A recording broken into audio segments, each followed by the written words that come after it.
اللہ تعالی نے موت کو کیوں پیدا فرمایا؟ موت آنے میں کون سا راز پوشیدہ ہے؟ موت کس چیز کا ملاپ ہے؟ حضور اکرم صلی اللہ علیہ وآلہ وسلم نے فرمایا کہ موت کو کثرت سے یاد کیا کرو، کیونکہ موت بسم اللہ الرحمن الرحیم۔ محترم ناظرین، اللہ رب العزت نے ہر جاندار کے لیے موت کا وقت اور جگہ متعین کر دی ہے، اور موت ایسی حقیقت ہے کہ دنیا کو کوئی بھی شخص خواہ وہ کافر ہو یا فاجر، حتیٰ کہ دوہرا ہی کیوں نہ ہو، موت کو یقینی مانتا ہے۔ اگر کوئی موت پر شک و شبہ بھی کرے تو اسے احمق شمار کیا جاتا ہے۔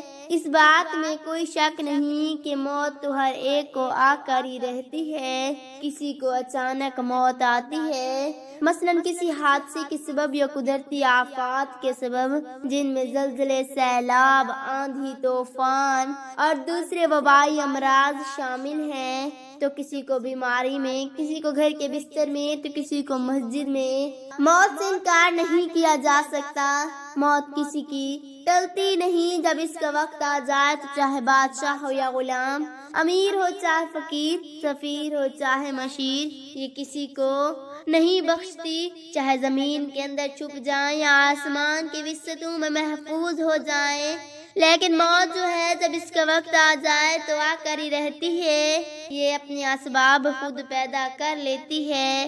اس ویڈیو میں موت کی حقیقت کے بارے میں بتائیں گے اور ایسی چند نشانیاں بھی بیان کریں گے جن کو سائنس بھی تسلیم کرتی ہے اور مانتی ہے کہ موت آنے سے قبل یہ نشانیاں ہر ایک پر ظاہر ہوتی ہیں۔ جب یہ نشانیاں ظاہر ہوں تو سمجھ جائیں کہ موت کا وقت قریب ہے۔ محترم ناظرین، خالق کائنات نے ہر نفس جاندار کے لیے موت کا وقت اور جگہ متعین کر دی ہے، اور موت ایسی شے ہے کہ دنیا کا کوئی شخص خواہ وہ کافر ہو یا فاجر، حتیٰ کہ دوہرا ہی کیوں نہ ہو، موت کو یقینی مانتا ہے۔ اگر کوئی موت پر شک و شبہ بھی کرے تو اسے بے وقوفوں کی فہرست میں شمار کیا جاتا ہے، کیونکہ بڑی بڑی طاقتیں اور مشرق سے مغرب تک قائم ساری حکومتیں موت کے سامنے عاجز و بے بس ہو جاتی ہیں۔ موت بندوں کو ہلاک کرنے والی، بچوں کو یتیم کرنے والی، عورتوں کو بیوہ کرنے والی، دنیاوی اور ظاہری سہاروں کو ختم کرنے والی، دلوں کو تھرانے والی، آنکھوں کو رلانے والی، بستیوں کو اجاڑنے والی، جماعتوں کو منتشر کرنے والی، لذتوں کو ختم کرنے والی، امیدوں پر پانی پھیرنے والی، ظالموں کو جہنم کی وادیوں میں جلسانے والی اور متقیوں کو جنت کے بالا خانوں تک پہنچانے والی شے ہے۔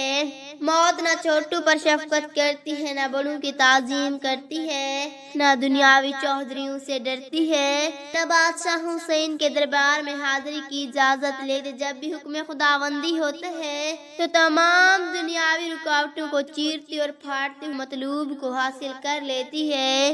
موت نہ نیک صالح لوگوں پر رحم کھاتی ہے اور نہ ظالموں کو بخشتی ہے۔ اللہ تعالیٰ کے راستے میں جہاد کرنے والے مجاہدوں کو بھی موت اپنے گلے لگا لیتی ہے، اور گھر بیٹھنے والوں کو بھی موت نہیں چھوڑتی۔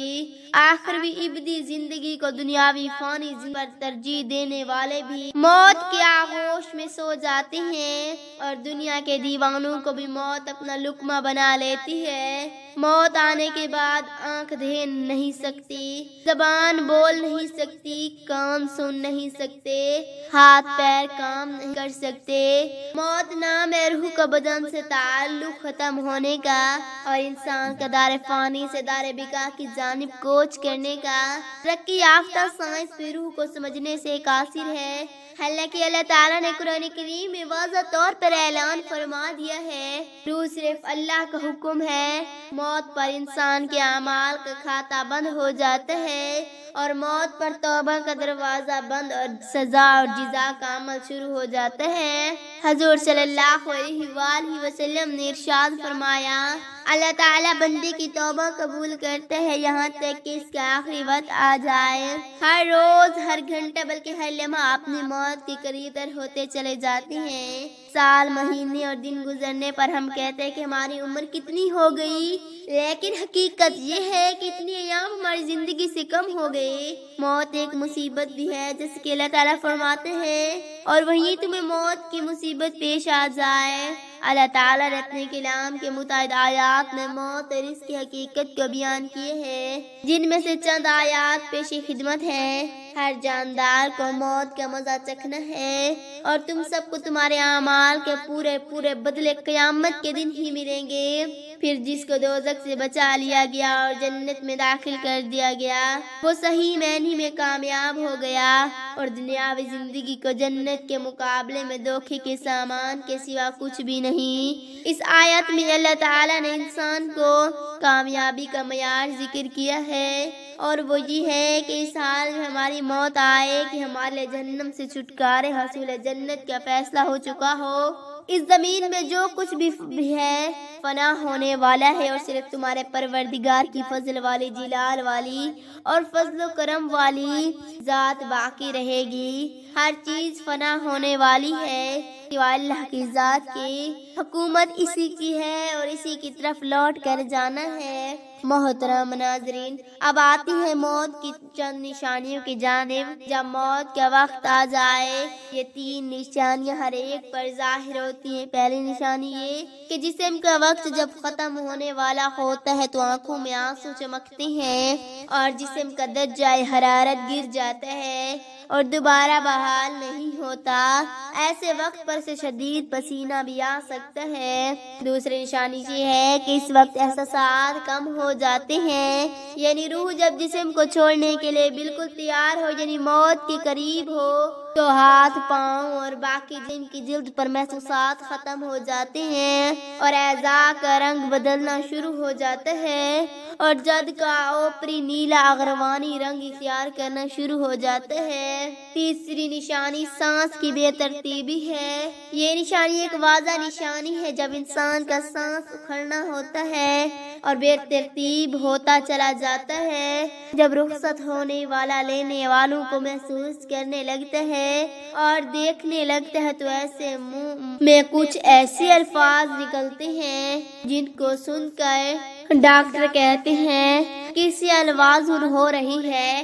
جسم جب کمزور اور لاغر ہوتا ہے تو الوازن بھی ہو سکتی ہے، مگر سکرات نہیں کہ ساری زندگی جسم کو خون پمپ کرنے والا دل کی دھڑکن موت سے کچھ دیر پہلے بے ترتیب ہو جاتی ہے، اور اسے ہاتھ سے محسوس کرنا مشکل ہو جاتا ہے، اور ان قریب بجھنے والے ہیں۔ جسم کا وقت جب ختم ہونے والا ہوتا ہے تو آنکھوں میں آنسو چمکتے ہیں، اور جسم کا درجہ حرارت گر جاتا ہے اور دوبارہ بحال نہیں ہوتا۔ ایسے موقع پر سے شدید پسینہ بھی آ سکتا ہے۔ ایسے موقع پر کمزور دل افراد اپنے جذبات پر قابو نہیں رکھ پاتے، کیونکہ جسم کی سماعت کی حس پوری طرح سے کام کر رہی ہوتی، اور محبت کرنے والے اہل خانہ کو تکلیف میں دیکھنا بھی ایک تکلیف ہے۔ اس لیے رخصت ہونے والے جسم کی روح کو اس تکلیف میں مبتلا نہ کریں، اپنے جذبات کو قابو میں رکھیں، اور نرم ہاتھوں سے اس کے بالوں میں انگلیاں پھیریں اور بار بار اس کی جگہ تبدیل نہ کریں، اور جتنا ممکن ہے اس کے لیے سکون فراہم کریں تاکہ اس پر یہ عمل آسان ہو سکے۔ کچھ ایسے وقت پر مریض کو کلمہ پڑھنے پر مجبور کرتا، اگر مریض مسلمان ہے تو ہرگز ایسا مت کریں، اور مریض کو مجبور کرنے کے بجائے آہستہ آواز میں اس کے قریب یہ کلمات ادا کریں تاکہ وہ سن سکے، کیونکہ اس کی سماعت کی اس کام کر رہی ہوتی ہے۔ اور یاد رکھیے کہ بطور مسلمان وہ یہ کلمات اپنی زندگی میں ادا کر چکا ہے، اس لیے اس موقع پر اگر وہ اپنی زبان کی کمزوری کی وجہ سے یہ کلمات ادا نہ کر سکے تو کوئی بات نہیں، اور ہرگز اسے گنہگار شمار مت کریں۔ اللہ تعالیٰ نے اس کی زبان سے یہ کلمات اس کی زندگی میں سن رکھے ہوتے ہیں، اور وہ بڑا ہی غفور اور رحیم ہے۔ موت کو کثرت سے یاد کرنے والوں اللہ کی جانب سے مذکورہ اعمال کی توفیق ہوتی ہے، گناہوں سے توبہ نصیب ہوتی ہے، گناہوں سے نجات ملتی ہے، بہت ساری دشواریاں آسان ہو جاتی ہیں، لمبی امیدیں اور امنگیں قائم ہو جاتی ہیں، آخروی زندگی یاد رہتی ہے، جس سے اللہ تعالیٰ کا خوف پیدا ہوتا ہے۔ اللہ تعالیٰ ہم سب کو مرنے سے پہلے قبل اس کی تیاری کرنے کی توفیق عطا فرمائے اور ہمیں دونوں جہانوں کی کامیابی و کامرانی سے نوازے، آمین۔